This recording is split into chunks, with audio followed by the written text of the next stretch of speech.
Hi friends, welcome back to our channel. So మనకి ఎప్పుడైనా fever వచ్చినప్పుడు, నోరు బాగాలేనప్పుడు రైస్ తినాలనిపించదు. సో అలాంటి టైంలో మనం ఇలా వెల్లుల్లి కారం రైస్ చేసుకొని తింటే మనకు చాలా మంచిగా అనిపిస్తుంది ఫ్రెండ్స్. సో మీకు నచ్చితే ఈ రైస్ని మీరు కూడా ఇంట్లో ప్రిపేర్ చేసుకొని టేస్ట్ చేయండి. సో ఎలా ప్రిపేర్ చేయాలంటే, ఒక జార్ తీసుకొని అందులోకి వెల్లుల్లిపాయలు, ఉప్పు, కారం ఈ మూడింటిని వేసుకొని, కొంచెం కావాలంటే అల్లం కూడా వేసుకోండి ఫ్రెండ్స్. సో ఇది మీ ఇష్టం. సో తర్వాత దీన్ని కచ్చాపచ్చగా దంచుకోవాలి. సో ఇలా దంచుకొని పెట్టుకోవాలి. తర్వాత ఒక కడాయి తీసుకొని అందులోకి తగినంత ఆయిల్ వేసుకొని, ఇక చూపించే విధంగా పోపు దినుసులను కూడా వేసుకోవాలి. తర్వాత ఎండుమిరపకాయలు, తగినన్ని పచ్చిమిరపకాయలు, ఇలా పొడుగా చాప్ చేసుకున్న పచ్చిమిరపకాయలు.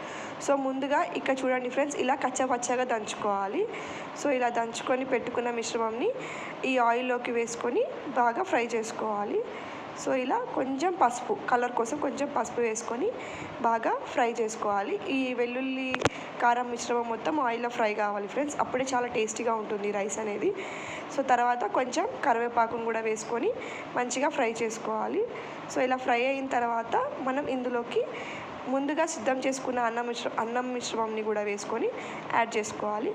సో అన్నంలోకి మొత్తం కలిసేలాగా బాగా కలుపుకోవాలి. సో ఫైనల్గా మనకు ఇలా మొత్తం కలిపేలాగా బాగా కలుపుకుంటే వెల్లుల్లి కారం రైస్ రెడీ అవుతుంది.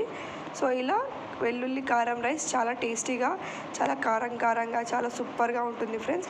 సో చూడండి ఫ్రెండ్స్, ఇక్కడ వెల్లుల్లి రెబ్బల నుంచి ఇలా జ్యూసీగా చాలా టేస్టీగా ఉంటుంది. సో వన్స్ మీకు నచ్చితే మీరు కూడా ట్రై చేయండి. So like and subscribe our channel.